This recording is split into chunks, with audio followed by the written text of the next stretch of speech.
Tapi gak iki maksudku.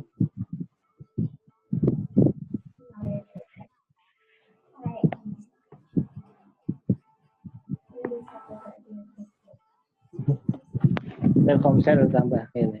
Tower sono. Kita nih wae ganti anak apa 4G Plus.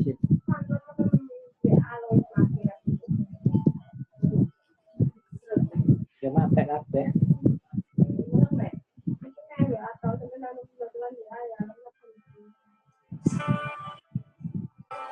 Kurang apa itu?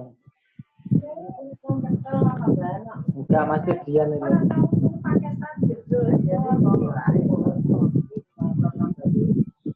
Ya ora apa? Dipeni apa? Amile tuku pulsa terus di transferno sing satu tahun sudah tukune ning mati pes. Nganggur kakak.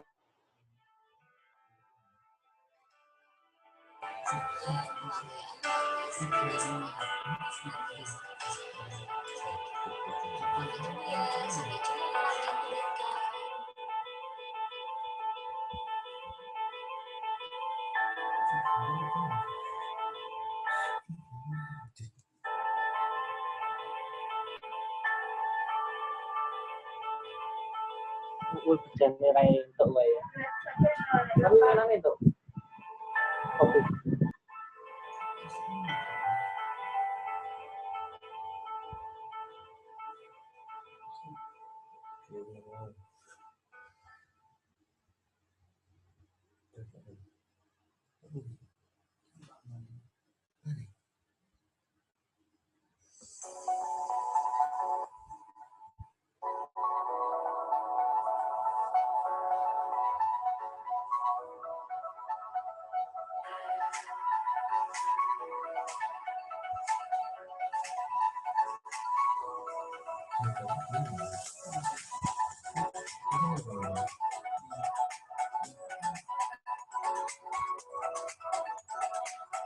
Senantiasa tercurahkan kepada junjungan kita Nabi besar Muhammad SAW beserta keluarga dan para sahabatnya. Mudah-mudahan kita semua mendapatkan syafaat di akhir nanti. Amin. Saya di sini selaku pembawa acara akan membacakan susunan acara pada siang hari ini. Untuk yang pertama, pembukaan. Yang kedua, pembacaan ayat-ayat Al-Quran. Yang ketiga, sambutan-sambutan. Yang keempat, pemaparan materi. Yang kelima, penutup.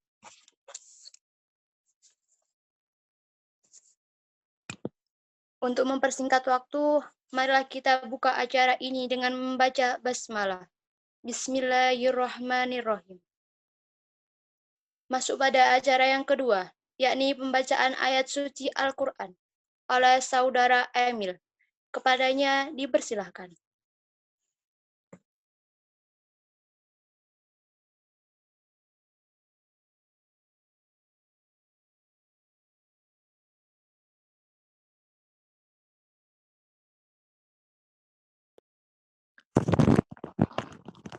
Assalamualaikum warahmatullahi wabarakatuh.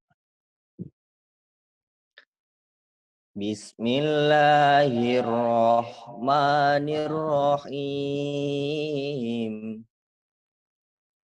Wal asri innal insana lafi khusrin illal ladzina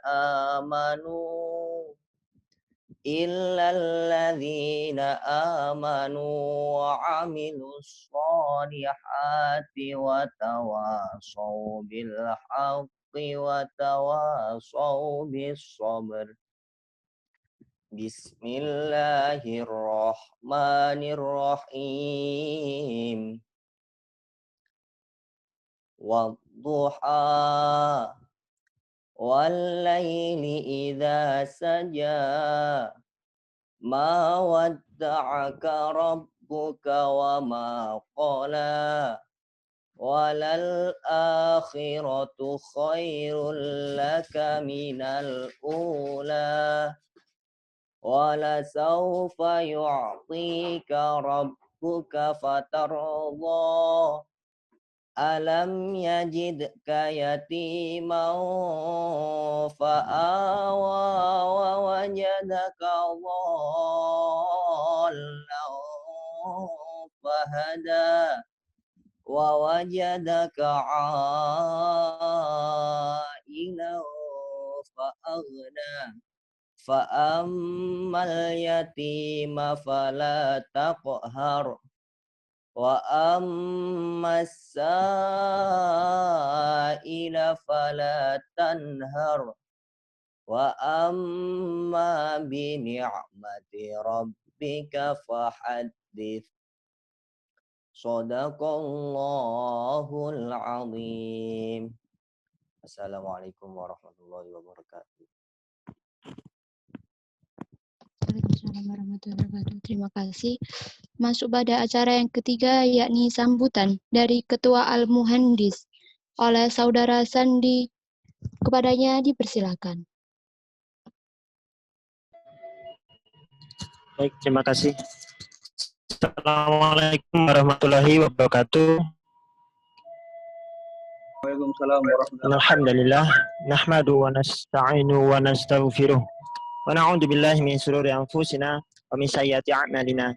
May yahdihillahu fala mudilla lahu wa may yudlil fala hadiya lahu. Asyhadu an la ilaha illallah wahdahu la syarika lahu.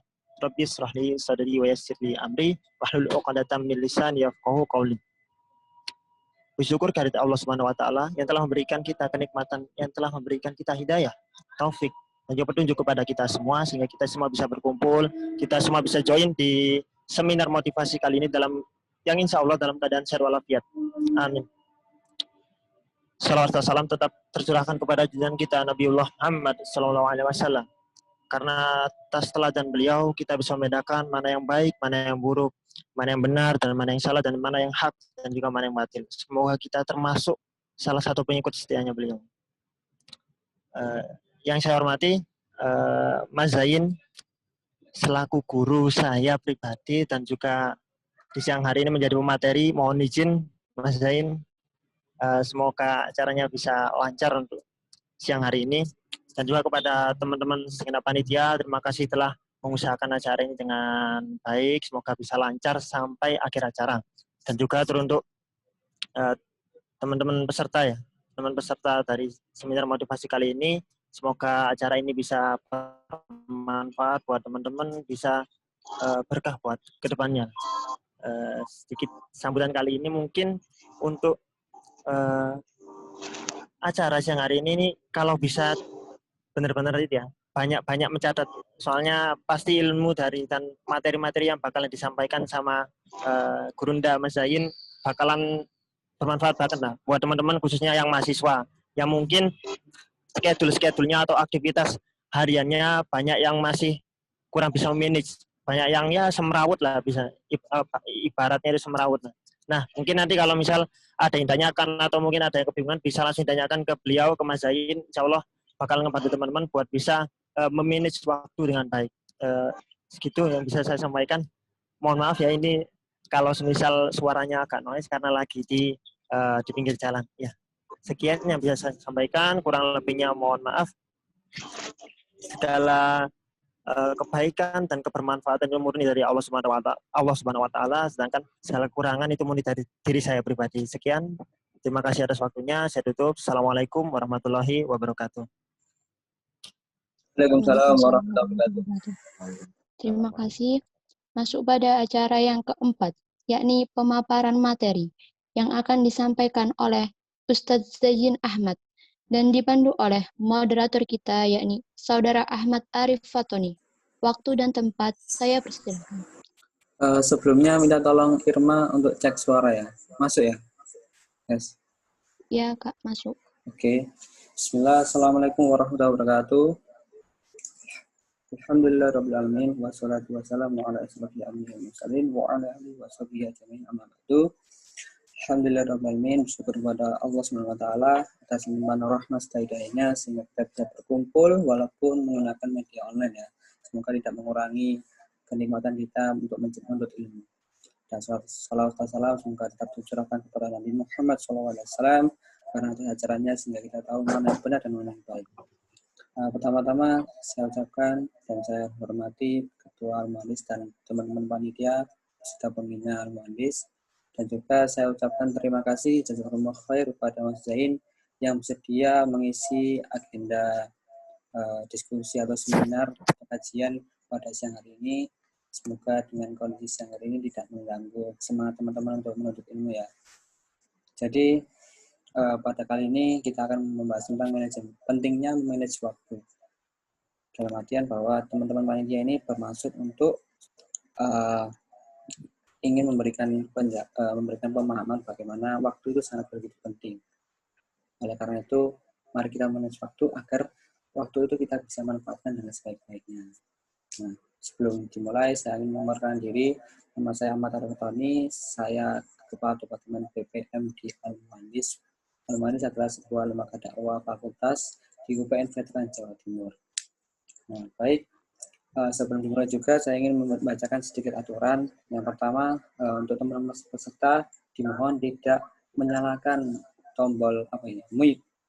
Jadi, untuk tidak mengganggu diskusi pada siang hari ini, dan juga dimohon teman-teman untuk nanti untuk capture ya acara kegiatan ini, karena itu nanti dibuat bukti teman-teman untuk mengikuti dan nanti akan dikirim e-sertifikat melalui email kalian. Jadi ketika teman-teman memulai diskusi ini segera di-capture ya, buat bukti kalau misal kalian mengikuti diskusi siang hari ini. Nah, dan juga nanti untuk pertanyaan, jadi insya Allah teman-teman akan menyediakan door prize untuk penanya yang menarik. Jadi disiapkan pertanyaannya ya, biar mendapatkan door prize ya. Semoga kalian ada yang beruntung. Nah, untuk pertanyaan sendiri nanti untuk laki-laki bisa langsung suaranya diaktifkan atau lewat kolom chat dengan format nama, asal kampus, dan pertanyaan. Begitu juga yang perempuan bisa langsung lewat chat, kolom chat. Nah, oke, baik. Tanpa usah lama-lama, mari kita mulai agendanya. Sebelum saya serahkan ke Mas Zain, mungkin cek sound dulu ya Mas Zain. Dan juga menyapa. Halo, Assalamualaikum Mas Zain. Waalaikumsalam warahmatullahi wabarakatuh, Mas. Alhamdulillah, aku. Baik, tak usah lama-lama, saya serahkan ke Mas Zain. Waktu dan tempat, saya persilahkan. Tafadhol, Mas. Bismillahirrahmanirrahim. Assalamualaikum warahmatullahi wabarakatuh, teman-teman. Bisa share screen PPT saya nggak? Yang kemarin saya berikan. Iya Mas. Aulia, Ida, mohon untuk share screen. Karena saya mau online-nya pakai handphone. Baik teman-teman. Alhamdulillah nahmadu wa nasta'inu wa nastaghfiruhu wa na'udzu billahi min syururi anfusina wa min sayyiati a'malina. May yahdihillahu fala mudilla lahu wa may yudlil fala hadiya lahu. Asyhadu an la ilaha illallah wa asyhadu anna Muhammadan abduhu wa rasuluh. Ya ayyuhalladzina amanu taqullaha haqqa tuqatih wa la tamutunna illa wa antum muslimun. Alhamdulillah kita lakukan Allah yang masih memberikan kita nikmat iman Islam kan, sehingga kita bisa berkumpul dalam majelis virtual yang insya Allah penuh barokah pada hari ini. Meskipun sejujurnya tidak ada yang bisa menggantikan majelis bertatap muka secara langsung ya, karena di sana ada keberkahan, ada silaturahmi, ada banyak sekali faedah-faedah majelis yang tidak bisa digantikan dengan apapun termasuk virtual. Cuma ya namanya juga masih dalam keadaan pandemi, jadi ya kita virtual. Contoh saja ketika diberi kesempatan untuk mengisi dalam satu program, biasanya saya itu sering berdiskusi dalam arti ngelempar joke, terus ngelempar pertanyaan langsung dalam tingkat materi. Cuma kalau di virtual itu sebenarnya agak susah gitu. Saya tadi pagi ngisi di UNER, ini juga ternyata susah. Gitu. Ya seperti ketika kita live, kita ketemu, kita ngobrol, gitu seru. Gitu. Cuma di sini nggak apa-apa, insya Allah akan kita maksimalkan diskusi pada siang hari ini tentang manajemen waktu. Semoga nggak ngantuk ya, karena waktunya siang, waktunya tidur biasanya. Cuma insya Allah teman-teman sini semangat semua. Sekali lagi, peraturan pertama jangan panggil saya Ustadz, karena saya bukan Ustadz, panggil aja Mas, seperti Mas Sandi dan Mas Fatoni tadi, panggil Mas aja, nggak usah Ustadz, biar lebih, apa namanya, lebih friendly lah, lebih akrab gitu. Itu, dan di sini kita sharing ya, kita sharing tentang manajemen waktu. Saya nggak ngomong bahwasanya materi ini setelah kita diskusi, terus teman-teman waktunya langsung tertib gitu, nggak. Gitu. Teman-teman langsung produktif gitu enggak juga gitu, karena itu memang tergantung teman-teman sendiri internalisasi kita seperti apa dan lain sebagainya. Cuma di sini materi ini akan memunculkan sebuah kerangka berpikir baru dalam kehidupan. Akan dimana kita untuk memanajemen waktu kita, oh ternyata kita butuh ini, oh ternyata kita butuh alat ini, oh ternyata pentingnya di sini. Dan ini saya harapkan setelah diskusi dan pada hari ini teman-teman bisa lebih awareness lagi terhadap potensi yang ada di dalam diri teman-teman. Setelah itu, dan amanah yang berupa waktu yang diberikan Allah kepada teman-teman. Dan materi ini bukan materi yang sifatnya banyak dalil ya, karena insya Allah teman-teman di sini apalagi al-muhandis ya, yang saya yakin bahwasanya pasti sudah banyak berdiskusi, banyak mempelajari tentang dalil-dalil keutamaan waktu. Seperti itu, seperti yang surat yang dibacakan oleh Korek tadi, bahwasanya wadduha, terus wal asri, dan lain sebagainya, itu tentang waktu seperti itu. Maka di sini saya insya Allah akan berdiskusi tentang teknis saja sih. Pola pikir dan sedikit teknis. Insya Allah itu bisa di next.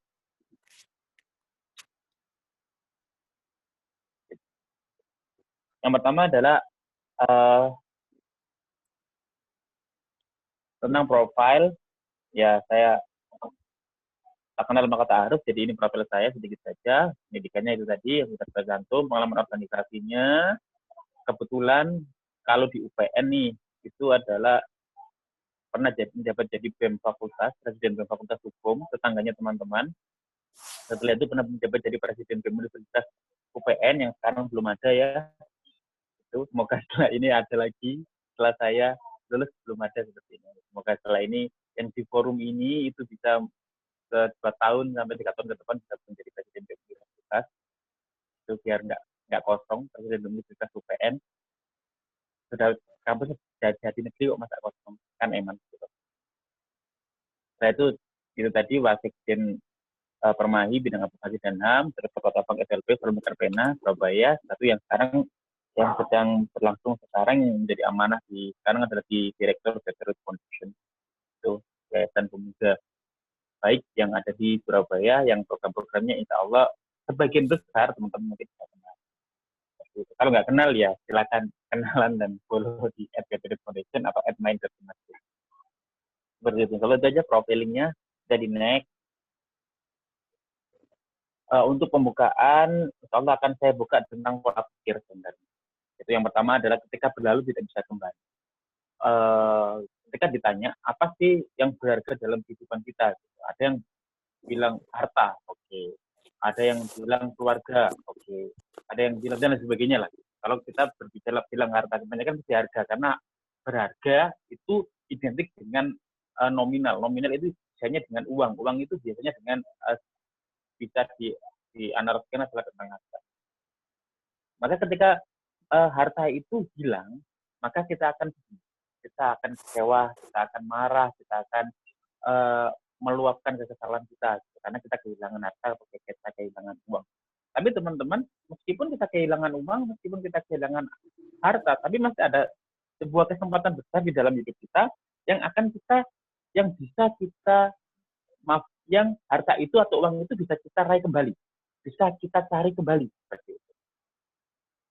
Tiba-tiba di jalan kita jalan gitu kemana ya, ke jalan-jalan ke mana, ke mall gitu kita mungkin, terus handphone kita jatuh gitu. Kita sedih waktu itu, tapi kita yakin bahwasanya kedepannya kita pasti akan mendapatkan handphone lagi, rupa bahkan lebih baik.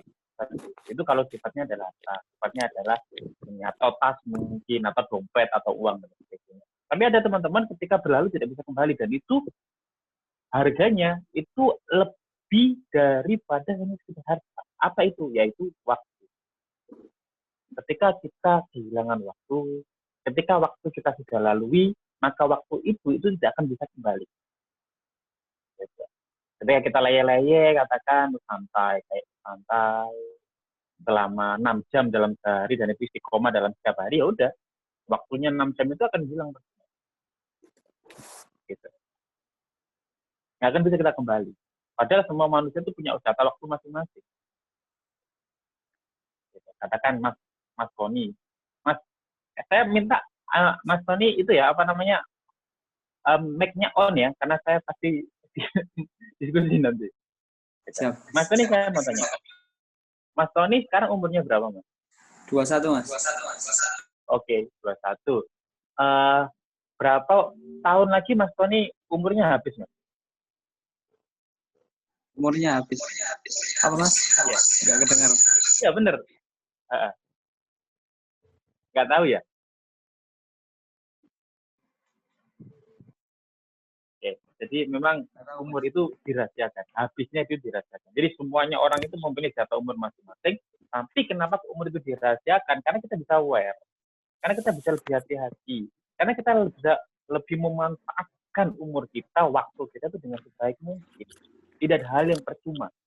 Gitu. Semuanya itu bermanfaat. Karena kenapa? Ketika Allah dalam dalilnya, dalam ayatnya, tidak diciptakan manusia itu melainkan hanya untuk ibadah. Maka setiap waktu ini nilainya adalah nilai ibadah. Dan untungnya ibadah itu terbagi menjadi dua, ibadah makhdud dan ibadah ghairu makhdud. Nah, yang lebih banyak adalah ibadah ghairu makhdud. Jika berbicara terkait nanti semua harapan kita adalah masuk ke surganya Allah. Kalau jika kita konvensi waktu kita dalam ibadah, itu kayaknya nggak cukup.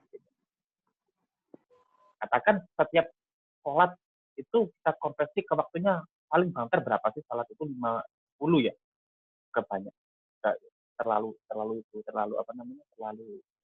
oke 10 katakan kita bahari cuma yang wajib nih itu 50 menit itu nggak sampai 1 jam, sedangkan ada 24 jam.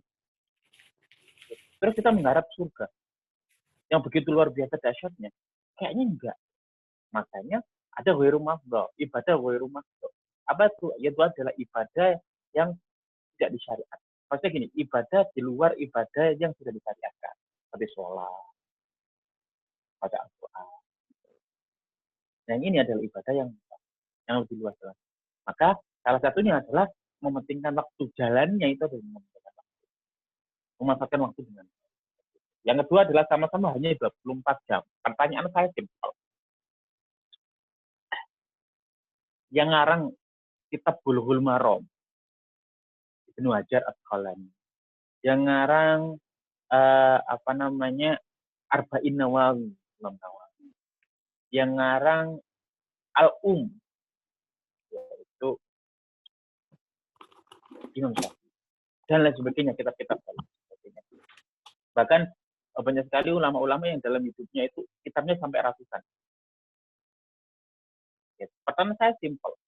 Kita dan ulama, atau mungkin sekarang ya, yang non-muslim katakan, kita ngomong aja dikit. Kita ngomong aja Elon Musk yang di Amerika, atau Joe Biden katakan, wis. Itu kalau gampang-gampangnya. Donald Trump nggak apa-apa, wis. Itu kita semuanya di dunia ini mempunyai waktu yang sama, 24 jam. Saya Zain sama Zakir Naik sama Zakir Naik sama waktunya 24 jam. Tapi 24 jamnya kita sama 24 jamnya Imam Syafi'i itu sangat berbeda. 24 jamnya kita sehari kita mungkin ya hanya batas melaluinya saja. Tapi 24 jam Imam Syafi'i itu manfaatnya luar biasa. Padahal sama. 24 jamnya sekarang kita nih hanya menghasilkan uang berapa nih? Ya mungkin 1 juta katakan maksimal. Terus kebanyakan 500.000. Tapi 24 jamnya Abdurrahman bin Auf dulu lebih daripada itu. Ribu-ribu kali lipat katakan. Kalau mengambil contoh yang sekarang, Jeff Bezos katakan orang terkaya di dunia, 24 jam menghasilkan berapa? Setiap detik aja menghasilkan miliaran, jutaan. Dan sekarang kenapa kok sama-sama waktunya? Karena kenapa? Ada pemanfaatan waktu yang dengan baik, ada pemanfaatan waktu yang belum dengan baik. Sama-sama 24 jam. Yang selanjutnya adalah dipertanggungjawabkan setiap detik, setiap frame kalau bahasa saya, kalau bahasa orang editor itu frame, kecil daripada detik. Itu semuanya adalah bertanggung jawab. Jadi waktu yang diberikan kepada kita adalah sebuah amanah. Amanah itu dipertanggungjawabkan yang nantinya di yaumul hisab pula kita akan tidak di dalam kondisi persidangan yang di situ kita akan ditanya untuk apa waktu. Jam sekian untuk apa waktu. Seperti itu. Dan selanjutnya adalah waktu di dunia ini sangat sebentar. Kalau misal kita mau browsing ya, kita searching, kita akan tahu bahwasanya dikurskan dalam waktu akhirat kita itu nggak sampai sama 2 jam. Waktu sana, di akhirat. Hidup di dunia 63 tahun ya, itu nggak sampai waktu 1,5 jam itu nggak sampai. Dan itu yang kita gadaikan, itu yang kita menjadi modal kuat untuk nanti mendapatkan surganya Allah. Waktu 1,5 jam, 1,5 jam, berarti 1,5 jam lah.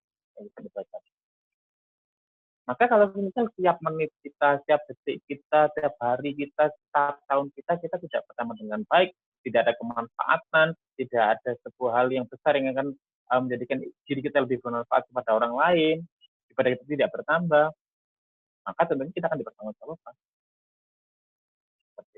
Oke, ini dasaran ya. Ini dasaran dan janji saya memang nanti akan lebih ke teknis. Kita next. Banyak orang yang tidak bisa menghargai waktu, tidak bisa memanfaatkan waktu, tidak bisa menjalankan waktu dengan baik. Karena kenapa? Karena memang dia tidak tahu goal-nya. Manfaatnya itu apa? Manfaat dirinya itu apa? Atau goal itu capaian yang harus dia capainya, sampai ke depan ini apa? Dia belum punya. Nah, gitu. Maka goal di sini saya definisikan adalah tujuan atau visi yang harus kita capai dalam kurun waktu tertentu. Ada yang namanya kurun waktu tertentu. Kita harus punya. Maka harusnya sudah dicatat dalam diri kita atau di kertas mungkin. Ini goal saya sekian. Gitu. Setahun saya sudah harus mencapai di titik ini. Kalau teman-teman ada yang pembisnis ya, itu pasti nanti setiap bulan pasti dikejar omset. Omsetnya kita harus mengejar omset dan itu goal. Dan semuanya itu akan terjurnenya, trackingnya, tools-nya, konsentrasinya adalah ke arah sana. Tanpa goals yang jelas, maka waktu akan kebanyakan terbuang percuma. Contoh seperti ini, teman-teman teman-teman kuliah jam 8 katakan. Adalah kok setelah sholat subuh teman-teman karena kemarinnya tidur kemalaman ya, karena belajar mungkin atau tahajud, sama akhirnya habis subuh ketiduran sebentar. Ternyata teman-teman ketiduran sampai jam 7 habis subuh ya, ketiduran sampai jam 7.30. Baru bangun, terus istighfar astagfirullahaladzim, jam 8 saat ada kelas, pasti itu waktu 30 menit itu dimanfaatkan dengan maksimal. Mandi, sarapan mungkin, dandan katakan, terus agak ngebut, itu semuanya maksimal gitu. 30 menit itu semuanya maksimal. Gitu. Dan itu ternyata datang di kuliah nggak telat. Oh, alhamdulillah nggak telat. Gitu. Tapi sering juga karena sangat meremehkan, masih panjang, ini masih jam 5, santai aja nonton TV, habis itu santai-santai, main Instagram, dan lain sebagainya.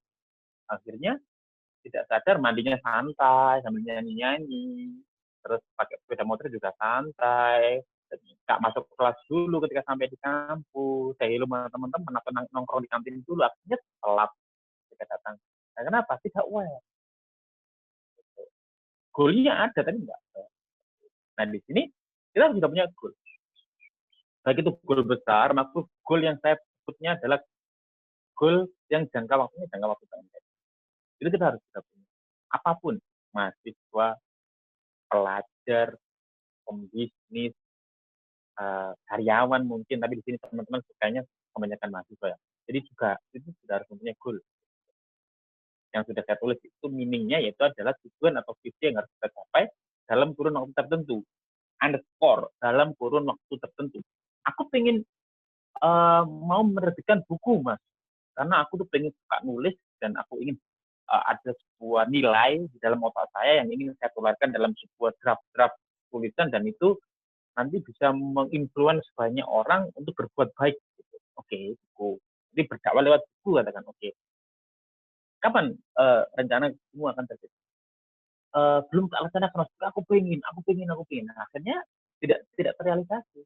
Padahal untuk membuat buku itu ada step untuk ke sana itu sangat panjang. Harus nulis artikel, harus nulis dulu, outline dulu, terus editing, terus mencari sumber lagi, riset dan lain sebagainya, mempelajari gaya bahasa dan sebagainya, barulah sampai ke percetakan, barulah itu terjadi. Terus pemasaran dan lain sebagainya. Itu butuh. Maka goal itu harus diperinci. Tentunya dengan batasan waktu seperti itu. Oke? Jadi semuanya harus punya goal. Goal kita apa? Jadi next. Dan goalnya juga harus jelas. Aku pengen masuk surga. Oke. Semua orang pengen masuk surga. Tapi yang seperti apa?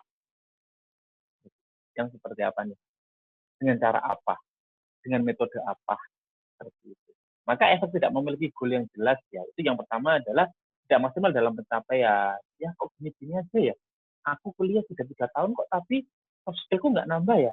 Kok skillku nggak nambah ya. Kok IP-ku seperti ini aja ya. Aku berdakwah dalam kampus kok yang ikut yang ikut kegiatan programnya cuma itu aja ya. Kok cuma 10 orang. Dan itu pun bulat aja ya. Karena memang goalnya yang kurang jelas, kurang tertulis. Seperti itu. Nah, efek tidak punya goal ataupun goal yang tidak jelas adalah tidak memanfaatkan waktu dengan baik, santai saja, lolos. Seperti itu. Wah, aku baca buku, tapi bukunya buku komik. Tidak relate dengan goalnya. Seperti itu. Maka waktu akan gampang terbuang. Karena tidak ada target yang jelas. Yang ketiga adalah mudah terganggu dengan hal yang sifatnya viral, hype, ya, fokus. Ini yang menjadi sebuah tantangan pemuda sekarang, yaitu adalah sosial media.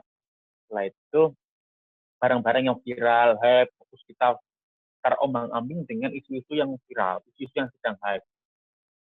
Lagi viral ini kita ikut, lagi viral TikTok kita ikut TikTok, lagi viral Instagram kita ikut Instagram, lagi viral dance yang seperti itulah, itu kita ikuti semua pokoknya yang viral itu. Akhirnya kita tidak mempunyai planning jelas. Gitu. Akhirnya semua tulis atau goal kita itu sudah tidak jelas lagi. Hanya slow mengikuti kemana air itu mengalir, bahkan kita tahu air itu akan mengalir ke tempat dari tinggi dan akan ke bawah seperti itu. Ya kalau ke lautan, samudera. Tapi kalau air itu mengalir ke samudera, kita akan sampai ke samudera. Maka itu adalah efek karena kita tidak punya goal yang jelas. Seperti itu. Yang pertama adalah kurang dalam pengembangan diri. Ketika kita punya goals yang jelas, gitu, sebelum manajemen waktu ya tentunya ya, kita punya goal yang jelas, maka seluruh potensi-potensi kita, seluruh waktu-waktu kita akan gunakan untuk mencapai goals. Cara untuk mencapai goals tentunya adalah dengan pengembangan diri. Gitu. Maka ada kemarin diskusi sama saya, Mas, aku gagal terus ya dalam goalsku gitu. Ada teman yang itu dia ingin membuat sebuah perusahaan ya, perusahaan makanan dengan, tapi aku gagal terus gitu. Terus saya tanya, tapi kemampuanmu bertambah kan? Iya, aku bisa ngomong, aku bisa manajemen tim, aku bisa akuntansi dan lain sebagainya gitu. Ya mungkin bisa jadi goalsmu itu memang gagal, tapi kamu sudah berkembang dalam soft skill dan hard skillmu, dan waktumu akan termanage dengan baik. Dan bisa jadi setelah ini ketika kamu menentukan goals dan mencoret goal yang satunya dan menentukan goal yang lain, dan jadi kamu akan lebih mudah. Dan kamu sudah menjadi orang yang berbeda. Kamu akan menjadi seseorang yang value-nya akan lebih tinggi. Seperti itu. Nah, untuk yang kelima adalah gas. Nah, ini yang paling itu ya. Karena kita gagal dalam apa? Gagal menjadi manusia, gagal dalam pencapaian yang itu pencapaian gagal kuliah, gagal kerja tugas, gagal dan sebagainya. Gitu. Karena kenapa saya sampaikan awalnya adalah goals, karena kenapa banyak sekali teman-teman ya yang dalam masa mudanya itu tidak punya goal yang jelas. Akhirnya waktunya terbuang dengan percuma. Umurnya terbuang dengan percuma. Oh, tiba-tiba umur 25 kata aja. Oh, kok sudah umur 26 ya? Tapi ketika dirunut dalam CV-nya, dalam kurikulum CV-nya, itu tidak ada kesan-kesan apapun. Tidak mempunyai apapun. Karena kenapa? Ya tadi, tidak fokus. Jadi mas fokus atau tidak punya goal. Seperti itu. Oke, bisa next. Nah, setelah kita mempunyai goal yang jelas, setelah kita tahu nih goals kita besar apa, saya ingin jadi apa, saya itu aja. Saya dalam mapping plan. Kita harus mempunyai perencanaan gitu. Maka di sini saya bilang, saya di sini saya tulis membuat perencanaan selama 6 tahun. Contoh sih itu sebenarnya. Bisa dicoba diores-ores sendiri, internalisasi dalam diri teman-teman. Coba dilihat di coret gitu. 1 tahun 2020 pencapaian saya apa nih gitu. 2021 pencapaian apa? 2022 dan lain sebagainya selama 6 tahun katakan. Gitu. Maka di situ bisa jadi tempel aja di tembok dan itu kita akan lihat evaluasi. Setiap bulannya kita seperti apa, setiap tahunnya kita seperti apa, dan pencapaian kita seperti itu. Nah, ini saya mau diskusikan. Mas, apa nih? Halo, Mas. Halo Mas. Oke, Susah Mas Foto ini keinginan terdekat ini pengen jadi apa katakan? Goalnya dalam kehidupan gitu katakan, atau dalam kuliah deh? Itu kalau dalam kuliah itu Mas pengen lanjut S2 Mas. So S2 katakan, ya otomatis S2 dari sekarang harus sudah mempersiapkan TOEFL-nya, harus sudah menyiapkan mau beasiswa atau tidak. Jika beasiswa, ya otomatis harus dikejar itu informasi-informasinya. Katakan mau di dalam negeri atau di luar negeri. Kalau di dalam negeri mau kampus yang mana. Itu semua harus terplan. Mapping plan. Ya gitu. Terus pertanyaan saya juga selanjutnya adalah S2. Setelah S2 itu mau jadi apa? S2 kan jenjang pendidikan sebenarnya. Nah, setelah S2 mau jadi apa? Dosen. Oke, dosen yang seperti apa? Itu juga sudah harus ditentukan dan harus kita kejar. Nah, sehingga waktu yang kita jalani itu semuanya menjadi bermanfaat. Semua sudah menjadi ada kalau karena S2 sendiri adalah bukan tujuan. Mas Tony mau selamanya jadi S2 nggak? Enggak Mas. Mas Tony? Pengen jadi. Oh, selamanya Enggak, S2? Enggak. Pengen lanjut jadi dosen Mas setelah S2. Oke. Jadi S2 kan bukan tujuan. S2 itu adalah sebuah proses. Itu adalah terdekat.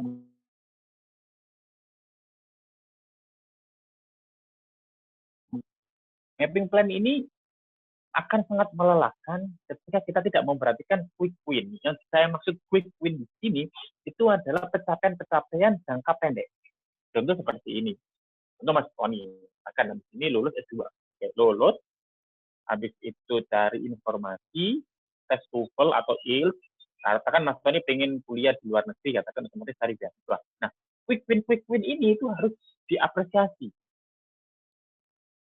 Oke, berarti aku harus lulus dulu. Setelah lulus itu harus diapresiasi dalam diri kita. Alhamdulillah aku lulus. Aku merayakan kelulusanku dengan apa? Dengan bagi-bagi nasi ke anak yatim, mengatakan dengan sedekah, dengan apa dalam sebagainya. Itu adalah rasa syukur kita terhadap quick win, terhadap pencapaian-pencapaian sebelum nanti pencapaian yang lebih tinggi. Itu sudah harus diapresiasi dan diperhatikan. Diperhatikan adalah dicapai. Langkah demi langkahnya itu harus dicapai. Seperti itu. Itu yang S2. Kalau misal kemarin ada diskusi, omset Mas, gitu. Aku pengen bulan ini omsetku 40 juta katakan. Otomatis di breakdown sedetail mungkin bagaimana caranya itu bisa sampai 40 juta. Ada tools yang namanya BMC, Business Model Canvas. Ada tools yang namanya BRM, Business Roadmap di situ. Yang itu di mana 40 juta itu harus dipilih dan sehari itu omsetnya berapa, seminggu itu berapa sampai nanti 40 juta, 1 bulan plus booknya seperti itu. Kita harus detail. Habisnya 40 juta udah apa-apa, rezeki min hasil kasih dari Allah. Maka saya sering menyatakan teman-teman sebuah quote bahwasanya teman-teman, ikhtiar itu di badan, tapi tawakal itu di hati. Jangan sampai kebalik-balik. Jangan sampai tawakal itu di badan, ikhtiar itu di hati. Jangan. Hatimu ikhtiar terus bisa, Pak. Gitu. Jadi kita tuh harus berusaha dulu, gitu, baru tawakal. Dan bareng juga, ikhtiar, aku berusaha, tapi susahnya tawakal, apapun hasilnya nggak apa-apa. Itu yang terbaik dari Allah. Tapi tetap ikhtiar. Maka mapping plan menjadi wajib. Hari goals, habis itu mapping plan. Nah, cara menjalankan mapping plan ini adalah dengan manajemen waktu dengan baik. Oke, bisa next.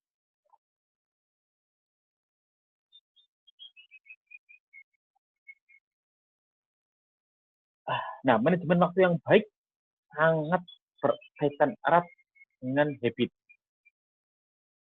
Habit itu adalah sebuah kebiasaan, sebuah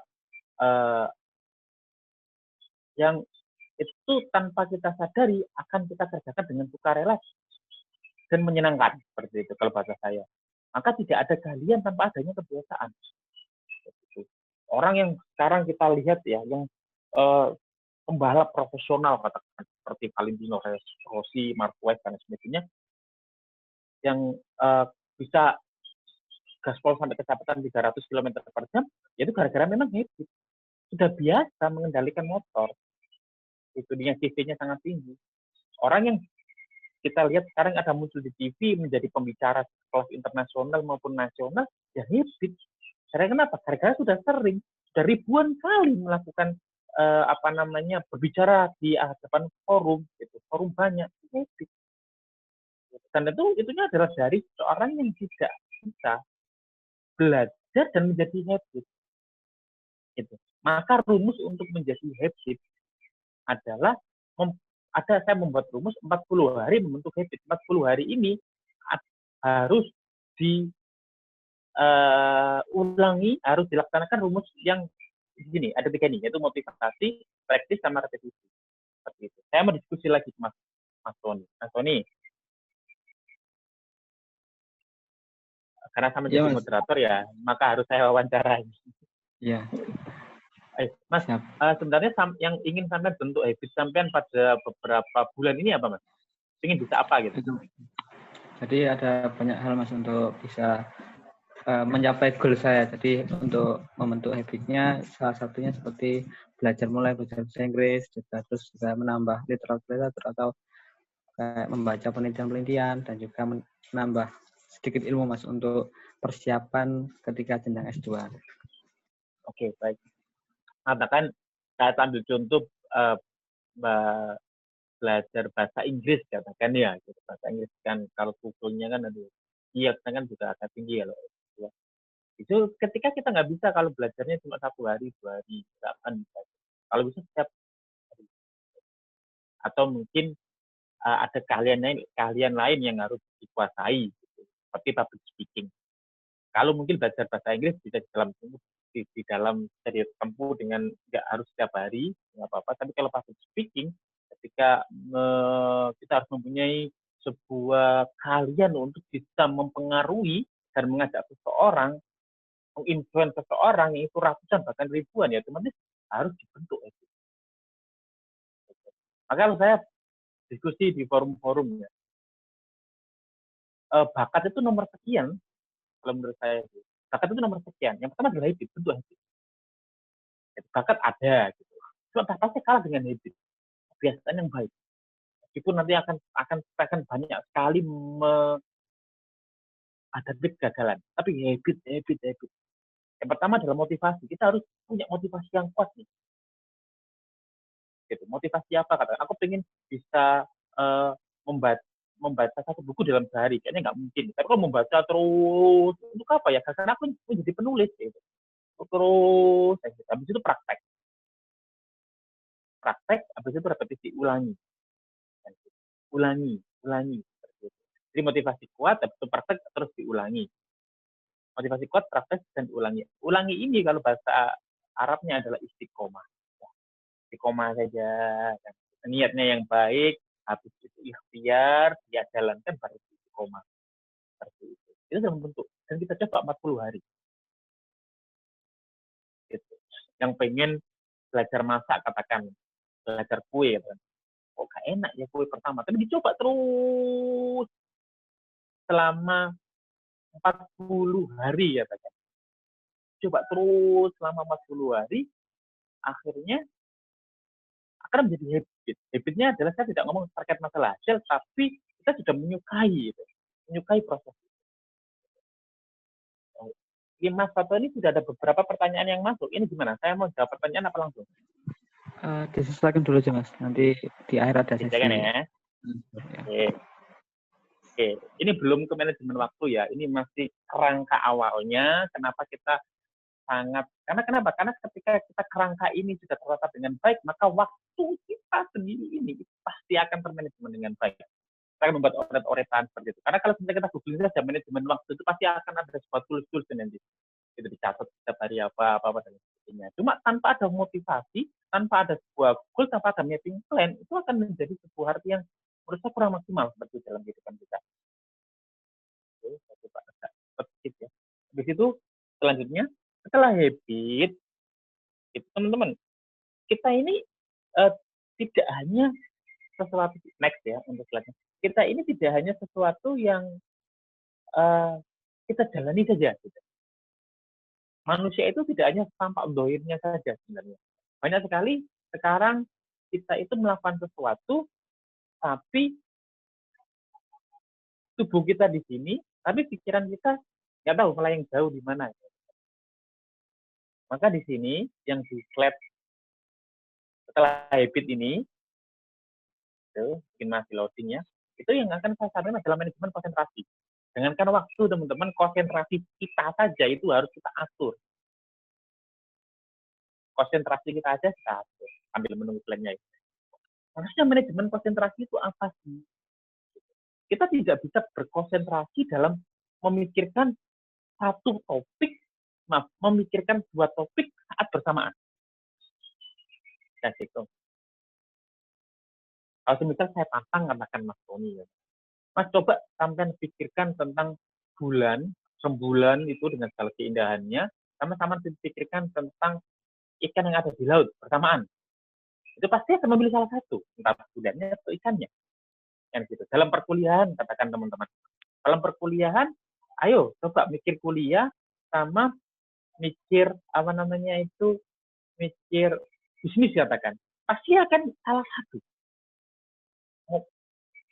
Mau memenangkan kuliahnya atau memenangkan bisnisnya. Seperti itu. Maka di sini yang saya sampaikan teman-teman adalah manajemen konsentrasi di perkuliahan ya, karena saya sebenarnya kebanyakan ini adalah teman-teman kuliah. Kan gitu. Ini porsinya nggak harus seperti ini, terserah, bisa jadi. Bisa teman-teman postingkan sendiri kan gitu. Kalau saya sebutnya adalah kuliah katakan, ini contoh teman-teman, 50%. Jadi fokus teman-teman tentang perkuliahan itu 50%. Tugasnya, kuliahnya, organisasinya mungkin itu adalah 50% perkuliahan. Terus sudah dicatat tuh 50%. Oke, konsentrasi saya 50% ini kuliah. Berarti ketika saya kuliah, saya tidak boleh memikirkan yang lain. Saya tidak boleh terdistrak dengan hal yang lain. Seperti itu. Selanjutnya adalah 35%, yaitu pengembangan diri, soft skill. Saya tidak bisa dong hanya sebatas kuliah saja. Saya harus soft skill saya harus berkembang. Saya harus memiliki soft skill tentang leadership. Saya harus memiliki soft skill lagi mungkin tentang wirausaha bisnis, atau mungkin public speaking, atau mungkin jalan hiking mungkin, dan sebagainya. Saya harus mempunyai keahlian tersebut gitu. Di luar sana. Yang itu meningkatkan soft skill saya. Desain, dan sebagainya seperti itu. Terus, tapi nggak bisa dong hanya sebatas itu. Saya butuh juga ngopi, saya butuh ngobrol sama teman-teman, saya butuh jalan-jalan, saya butuh mungkin baca komik, baca novel yang itu ringan-ringan, ya gitu. Maka di situ saya tulis 15% untuk refreshing. Perlu juga. Maka semuanya termanajemen. Kan gitu. Saya ada teman yang kemarin kerjanya di Tokopedia, nyebutin lagi, di salah satu e-commerce, besar. Gitu. Itu kalau misal itu meskipun statusnya binaan saya ya, kayak gitu, binaan saya di pembinaan. Itu kalau saya mau hubungin beliau, itu saya bilang seperti ini, Mas boleh jam berapa bisa saya telepon? Mohon maaf Mas Zain, ngampun banget. Kalau kita teleponan jam sekian bisa nggak? Bisa, karena saya tidak atur jadwal untuk jam-jam sekian. Gimana nggak apa-apa. Itu saya sangat appreciate terhadap orang yang seperti itu. Karena kenapa? Waktunya tertata dengan baik. Dan setiap waktu itu sudah ada amanahnya. Entah amanah kepada dalam dirinya sendiri, atau amanahnya terhadap diri orang lain. Itu sudah tertata dengan baik. Dan itu sangat luar biasa kalau menurut saya. Dan itu tentunya adalah menyingkirkan distraksi. Karena kenapa? Karena ketika manajemen konsentrasi kita tidak kita tata dengan baik, maka distraksi itu akan kerap muncul seperti itu. Saya lagi menggarap buat draft buku, katakan. Itu kalau jika saya lagi nulis, itu handphone saya matikan. Saya mode pesawat, airplane mode ya. Saya mati plek gitu udah. Tidak ada yang bisa.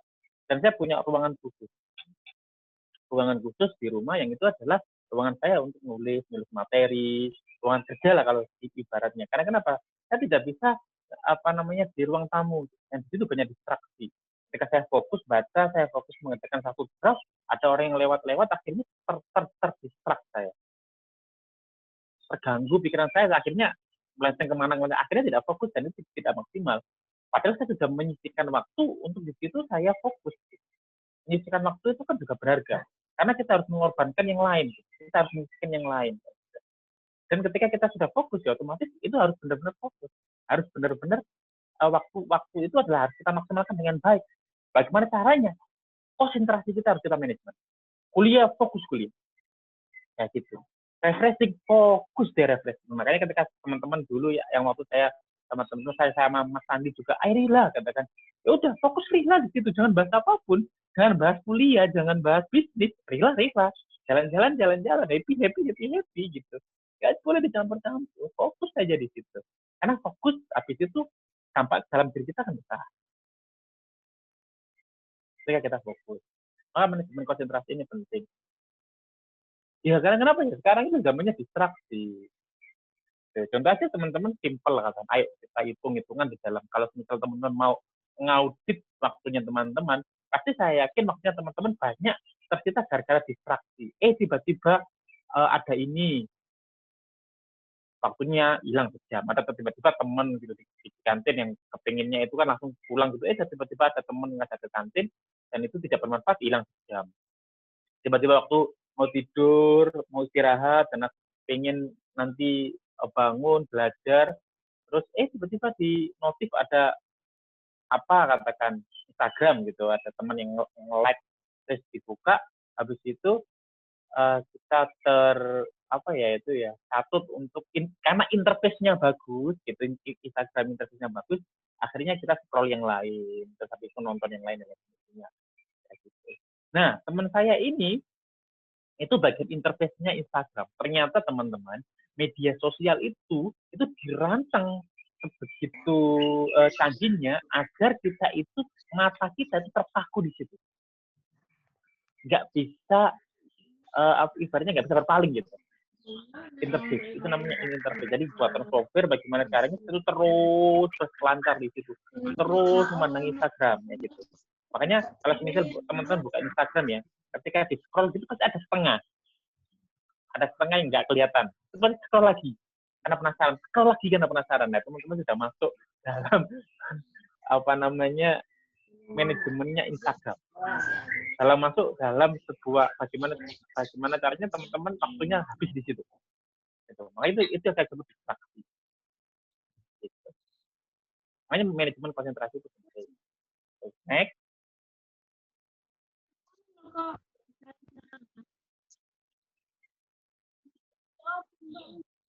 Nah, di sini yang saya maksud adalah kita harus menyadari karakteristik waktu kita. Yang pertama adalah time on. Saya itu mempunyai time on itu adalah setelah subuh. Itu time on saya. Maksudnya time on ini adalah sebuah waktu yang sangat berkualitas. Dan itu orang itu berbeda-beda. Ada yang malam, ada yang subuh, ada yang siang, katakan berbeda-beda, kita harus menyadari. Maksudnya time on ini adalah waktu 1 jam itu produktifnya itu lebih dari 5 jam. Itu kita harus perhatikan. Gitu. Contoh gini, ketika saya jam 5 sampai jam 6 katakan, ketika saya baca, saya nulis, saya buat materi, itu produktivitasnya itu luar biasa banyak. Daya serap saya itu banyak. Terus apa yang saya tulis juga banyak, apa yang saya keluarkan juga banyak. Ya gitu. Ketika saya ngerancang ide-ide tentang di yayasan juga itu juga banyak. Nah, itu time on-nya di situ, 1 jam tadi. Dan itu harus kita manfaatkan benar. Gitu. Kalau misal kita, oke, siap, 5 menit. Saya akan coba.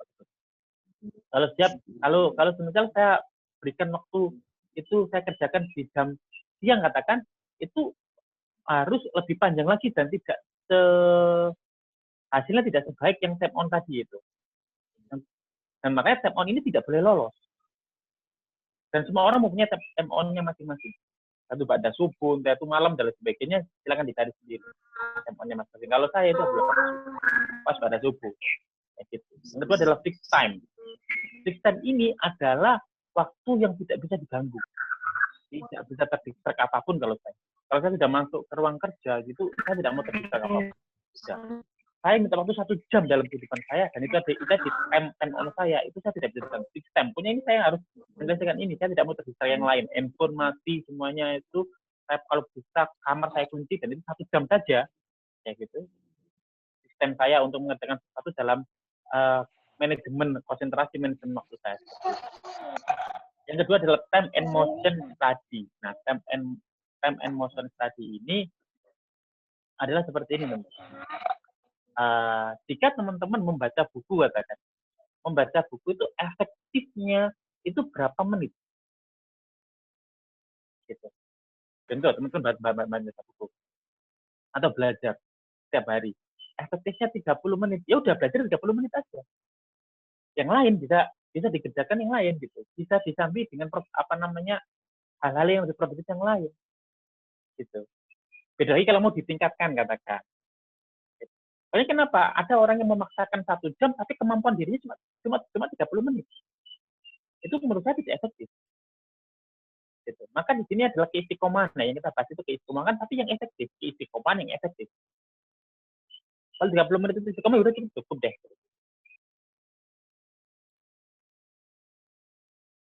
Kalau saya baca buku, katakan, kalau saya bisa lama, tapi ya dulu masih sedikit, masih 1 jam, tapi sekarang sudah berjam-jam bisa saya.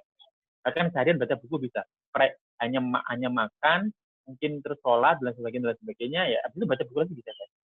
Tapi itu habit yang saya bentuk sudah sejak dulu, sejak semester 1 di kuliah dulu di UPN, sejak 10 tahun yang lalu lah.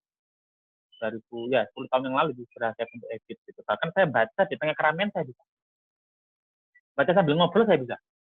Nah gitu. Masuk aja gitu. Meskipun tidak se-efektif baca ketika hening ya, tapi ketika baca sambil ngobrol saya bisa. Tapi itu yang saya bentuk. Sudah saya bentuk. Nah, time and motion study ini adalah kondisi kita di mana itu efektif. Kita harus tahu. Oh, waktu cuma 7 menit, itu maksimalkan 7 menit. Kalau ditambah yang lain. Karena takutnya terdistract, karena ya malah nggak fokus dan malah buang-buang waktu. Gitu. Terus goal and time. Goal and time ini maksudnya adalah goalnya teman-teman harus korelasikan jelas dengan manajemen waktunya teman-teman. Jangan sampai pengen S2 katakan, tapi waktunya itu lebih dihabiskan ke hiking, lebih dihabiskan untuk berenang katakan, atau diving, atau snorkeling, dan lain sebagainya. Yang itu tidak ada korelasi yang jelas untuk goal. Itu harus sudah korelasinya jelas. Seperti itu. Jadi goalnya pengen apa, semua waktunya harus lebih banyak di sana. Harus sudah tersinkronisasi ke sana. Yang terakhir yaitu to-do list, everyday. Setiap hari, setiap subuh, kalau saya sih itu harus saya menulis nih, apa nih yang harus saya lakukan pada hari ini. Target saya ini apa kan? Di handphone saya itu ada note ya. Saya yakin handphone teman-teman semuanya punya note masing-masing. Dan di situ setiap note itu harus setiap hari punya pencapaian. Pencapaiannya jangan besar-besar, sederhana saja. Jangan sampai setiap hari saya ingin besok saya bisa masuk surga, nggak bisa Pak, susah. Berarti kan harus meninggal dulu kan gitu. Yang detail saja ya gitu. Oke, hari ini apa ya, pilih saja kan gitu. Karena memang saya amanahnya di Better Foundation, jadi saya harus mengordinasi banyak orang ya gitu. Saya punya list itu gini, hari ini BIF katakan saya punya apa, dan hari ini kebutuhan pribadi saya punya apa, terus keluarga saya apa gitu.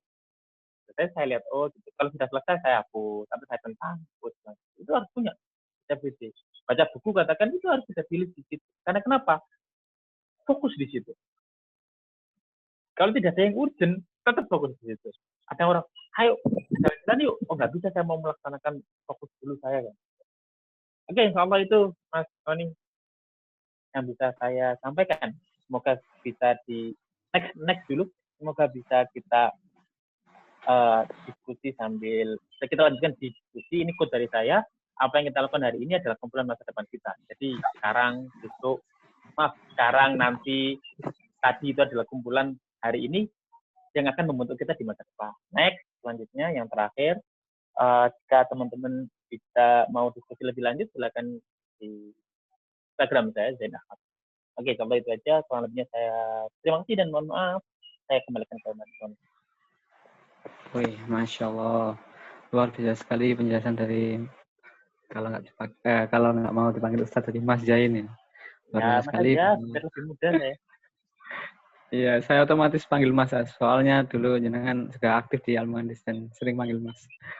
Ya, mantap, enak. Luar biasa sekali dari pemaparan beliau bahwa kita untuk bisa mudah memanage waktu, kita harus punya goal dan kita harus dengan goal itu kita harus capai dengan beberapa cara, yaitu mungkin tadi menyusun mapping plan dan juga mengatur habit atau kebiasaan sehingga kita bisa menuju ke goal yang kita canangkan. Jadi dengan goal yang kita canangkan agar waktu tidak ada sia-sia. Nah, untuk masuk sesi selanjutnya yaitu sesi tanya jawab. Nah, ini berhubung sudah ada yang bertanya, tapi sembari saya ingatkan kembali, silakan teman-teman untuk bisa kirimkan pertanyaannya di kolom chat dengan format nama, kampus, dan pertanyaannya ya. Ini sudah ada 2 pertanyaan, Mas. Saya bacakan, Mas ya. Halo? Iya, Mas. Monggo. Ini saya sudah baca sih, sudah. Oke ya, saya bacakan ya biar audiens juga paham. Ini dari Mas Vibio, ini senior saya di kampus. Bagaimana cara mengantisipasi apabila terjadi perubahan waktu yang mendadak atau tiba-tiba, padahal sudah kita forecasting dan planning dengan baik, tetapi ada perubahan waktu yang mendadak atau tiba-tiba, bagaimana solusinya? Terima kasih. Mungkin bisa dijawab dulu, Mas. Oke, baik, terima kasih. Apa namanya itu mendadak ya? Karena memang mendadak itu menyebalkan, sangat-sangat menyebalkan sebenarnya. Saya juga aduh, sih kan kita sudah time apa kita sudah atur gini gitu. Jam 7 saya harus diskusi ini, saya harus ini, terus akhirnya tiba-tiba ada sesuatu yang mendadak, akhirnya semuanya batal dan semuanya harus reschedule. Gimana caranya? Yang pertama seperti ini, tergantung dulu kan. Tingkat mendadak ini apa dulu? Jika mendadak ini tidak bisa ditinggalkan katakan, atau mendadak ini sesuatu yang memang harus kita lakukan, gitu ya otomatis kita harus mereschedule. Gitu. Pasti itu sudah nggak bisa. Kita harus bisa mereschedule. Dan kalau saya biasanya adalah waktu-waktu istirahat akan saya pepetkan.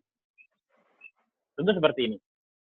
Saya setiap hari tidur siang. Kalau saya hari tidur siang karena itu gitu. Kalau semisal ada perubahan waktu yang mendadak, ya otomatis hal-hal yang sifatnya itu saya hapus. Atau bisa saja saya itu makan itu sambil mengerjakan sesuatu. Jadi semuanya itu kan punya waktu-waktu masing-masing. Bisa jadi waktu meskipun tidak efektif ya, itu saya jadikan satu. Seperti itu. Katakan nih, waktu saya ada terus ketemuan sama orang itu dan itu waktunya makan siang ya, otomatis saya reschedule, saya jadikan satu. Gitu. Saya makan sambil ketemu sama seorang, mohon maaf ya, gitu. Nggak apa-apa. Itu opsi yang pertama, gabung. Gitu. Yang kedua tentunya ini juga yang kita pahami mendadak ini berarti adalah sesuatu yang sangat penting yang tidak bisa kita tinggal. Tentunya kita juga harus memilih sebenarnya sih. Jika waktu yang kita sediakan, contoh seperti ini, mendadak katakan, ini waktunya 45 menit katakan. Terus schedule kita itu sudah full sampai sore katakan. Ya otomatis schedule ini kita potong-potong. Gitu. Kalau tidak bisa di-reschedule ya, kalau nggak bisa di-reschedule. Jadi tetap kita jalankan semua, tapi ya itu tadi kita potong-potong. Mungkin telat katakan, mungkin apa dan sebagainya. Seperti itu yang kita padatkan. Tentu tadi harus ketemu sama orang lain katakan, yang itu adalah waktunya tidak bisa ngikutin waktu kita, karena kan terbatas ya, otomatis kita harus mempreskan lagi waktu-waktunya. Yang dulu biasanya kita 4 jam untuk untuk melakukan sesuatu itu kita potong menjadi cuma setengah jam. Seperti itu, untuk memanfaatkan waktu yang ini. Itu sih 2 poin itu tadi sebenarnya, menggabungkan waktu, sekali waktu, atau memotong sebenarnya. Jangan lama-lama deh kan gitu. Jangan lama-lama gitu. Ya itu semuanya tidak efektif, kurang efektif ya, tapi itu adalah sebuah apa yang namanya apa ya? Bukan kerjasama, apa itu yang namanya ya kan? Untuk agar semua plan kita masih bisa berjalan. Seperti itu. Seperti itu jawaban saya. Sudah jelas ya Mas Vigio tentang jawaban dari Mas Zain. Saya lanjut di pertanyaan berikutnya dari Mbak Asfilianova Anggraini dari Sidoarjo. Apabila dalam menjalankan suatu kegiatan kita perlu adanya trial dan error. Dari hal tersebut kita tidak tahu berapa waktu yang kita butuhkan. Lalu bagaimana cara manajemen waktu dari kegiatan yang kita tidak tahu selesainya? Terima kasih. Contohnya apa nih? Trial dan error apa ya contohnya? Contoh gini aja sih yang gitu. Trial dan error. Apakah trial error itu buang-buang waktu? Kalau menurut saya sih kita harus membuat sebuah standar sebenarnya. Membuat standar. Contoh, kalau saya memanage programnya Bedrock Foundation, 3 bulan program itu tidak berkembang dengan baik, maka kita harus hapus. Saya harus hapus program itu. Bisnis 3 bulan tidak berkembang adalah hapus. Contoh seperti ini. Saya punya bisnis.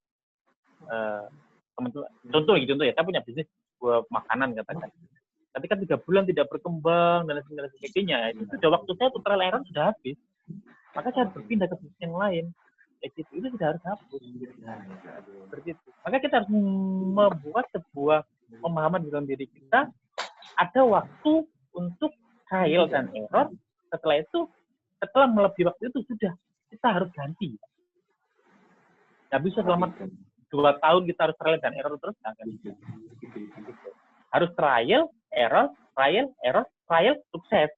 Seperti itu. Itu rumusnya. Trial, error, jadi sukses. Tapi kalau trial, error terus, ya berarti otomatis yang salah di kitanya. Kita terlalu istiqomah dengan errornya. Gitu. Harusnya kita sudah harus wake up, oke, kita gitu.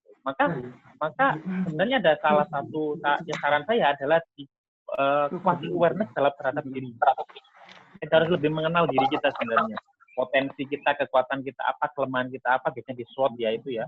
Strength, weakness, opportunity, threat, ya itu juga kita harus tahu bahwa oh ternyata saya nggak pas nih di sini. Saya nggak pas, saya buang-buang waktu saya terbuang kalau misal saya fokusnya di sini kan. Karena kenapa? Berapa kali kamu error? Sudah 30 kali, waduh, ya berarti otomatis kamu harus planning yang lain. Karena waktumu akan terbuang cuma. Tapi kalau misal yakin, ya mas, memang kalau misal trial errornya itu ini harus sampai 60 kali. Orang-orang yang lain sampai 60 kali, oh berarti nggak apa-apa. Gitu. Tinggal kita sendiri aja yang menentukan. Tapi itu tadi, harus ada jangka waktu untuk move, harus ada jangka waktu untuk selesai. Seperti itu. Agar tidak membuang waktu, agar kita, segala potensi kita, waktu kita, tenaga kita, itu bisa tersalurkan dengan baik, maksimal, dan efisien. Seperti itu. Itu nih. Jelas sekali dari jawaban dari Mas Zain. Baik teman-teman, silakan bertanya, masih ada waktu. Mungkin satu pertanyaan lagi untuk kita akhiri pada sesi diskusi kali ini. Silakan. Mungkin saya tunggu. Ini ada pertanyaan. Ini Mas, dari Mufti Labib Ahmadas dari Sampang. Wah, jauh sekali ya.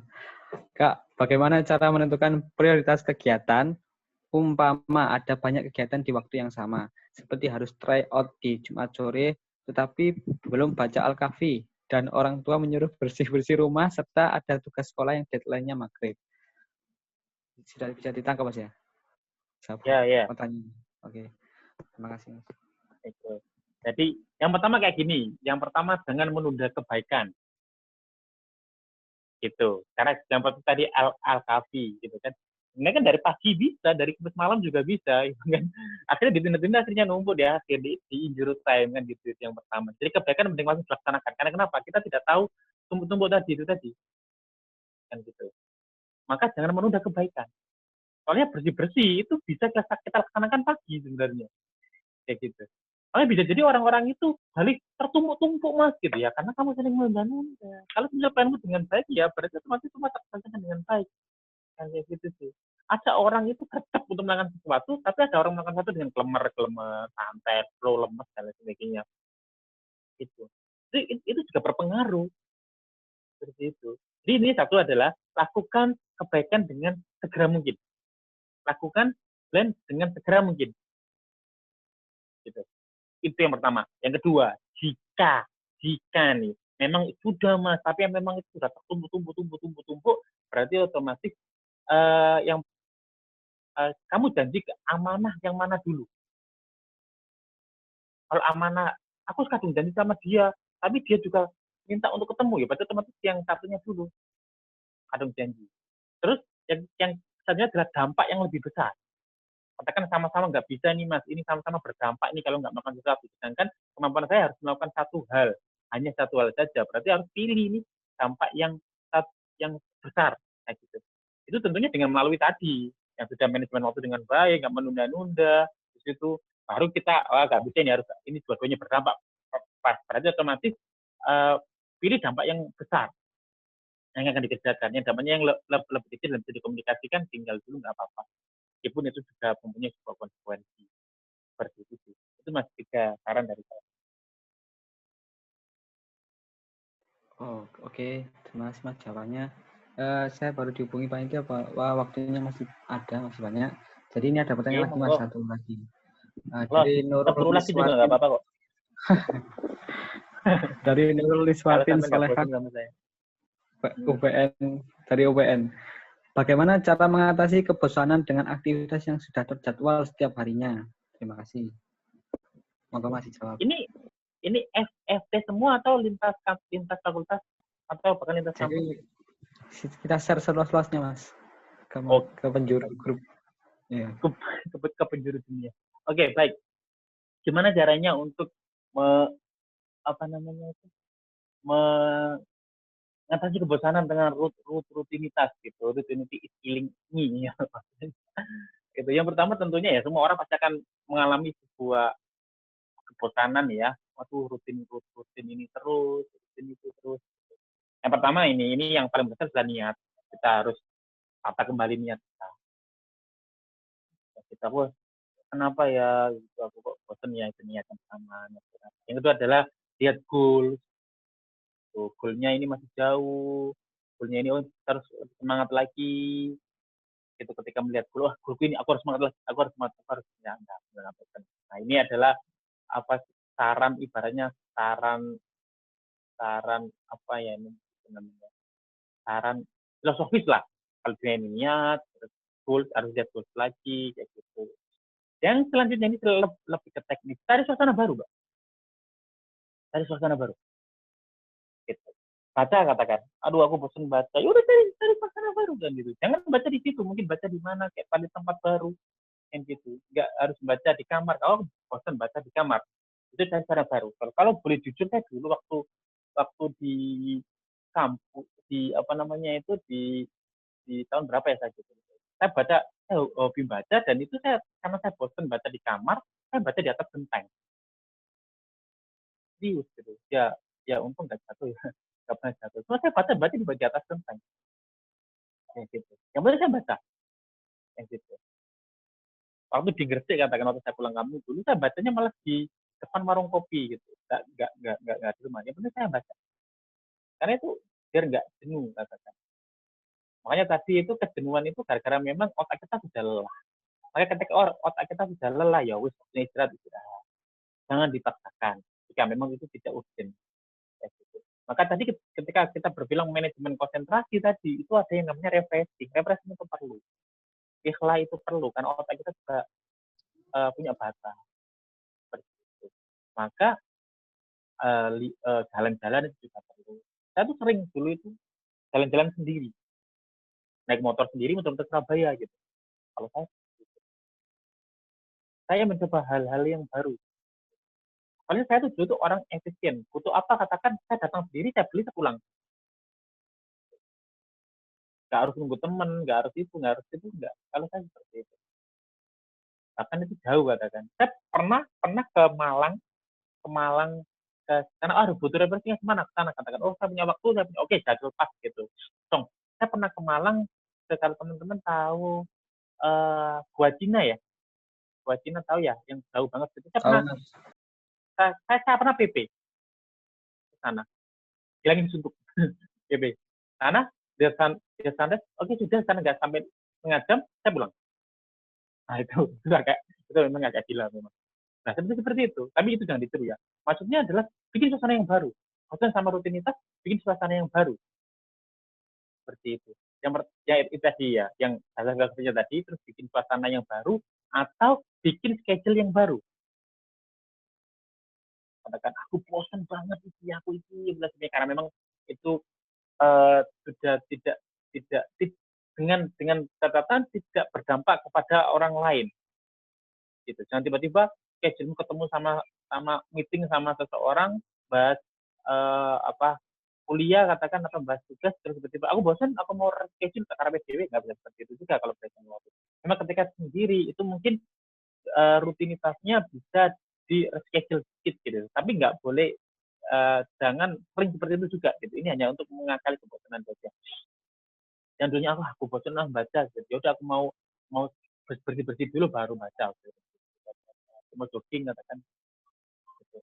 Terus juga satu, jangan lupa olahraga. Olahraga ini penting ya gitu, karena kenapa sih olahraga ini adalah olahraga dan mandi ya, ini penting. Olahraga itu jika kita tidak olahraga, tubuh kita kaku dan kita nggak sehat dan kita nggak seger, maka segala sesuatu di dalam manajemen kita, yaitu manajemen konsentrasi, manajemen waktu dan aktivitas kita itu akan terganggu karena memang kita lemah, nggak seger gitu. Tapi kalau misalkan satu kali, satu minggu, satu pekan sekali kita olahraga itu dengan maksimal, maka pekan itu kita akan fresh.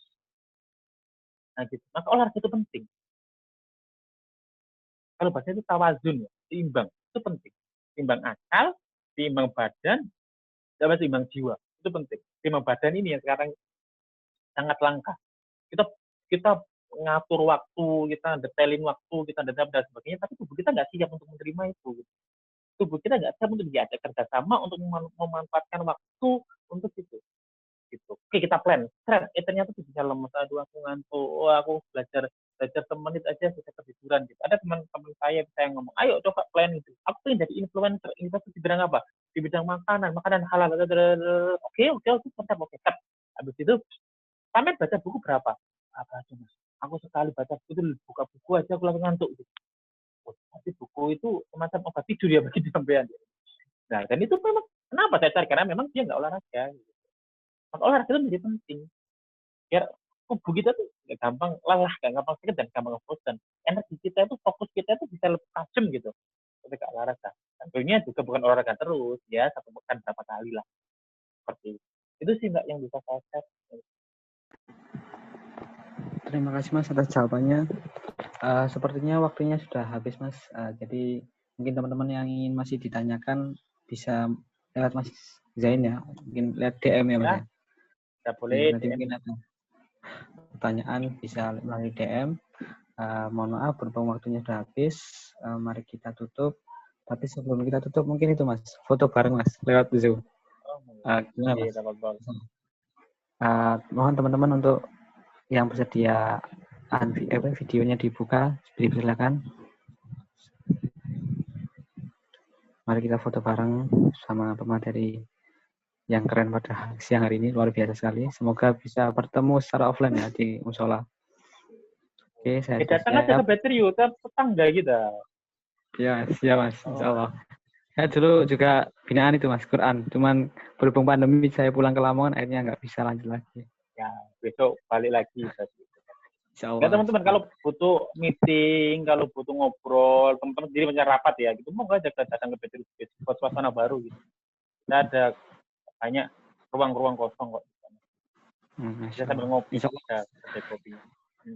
Lebih nikmatnya juga lagi kita ketemu di musola tercinta kita Mas, Al-Muhandis. Oh iya, mantap. Semoga segera offline Mas. Oke, kita foto ya. Saya hitung. Karena ini cuma satu slide ya.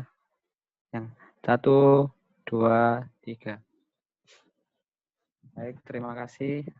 Saya ucapkan jazakumullah khair pada Mas Zain yang menyediakan waktu kita untuk berdiskusi.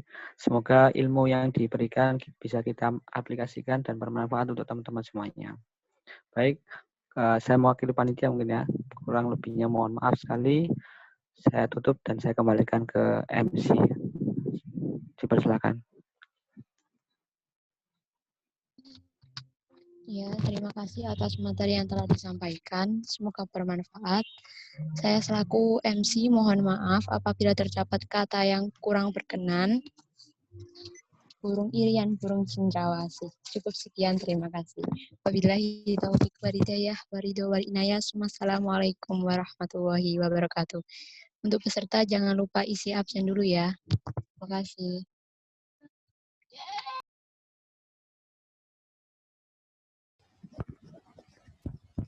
Sedikit menambahkan, untuk absen kami beri waktu selama 10 menit ya. Terima kasih.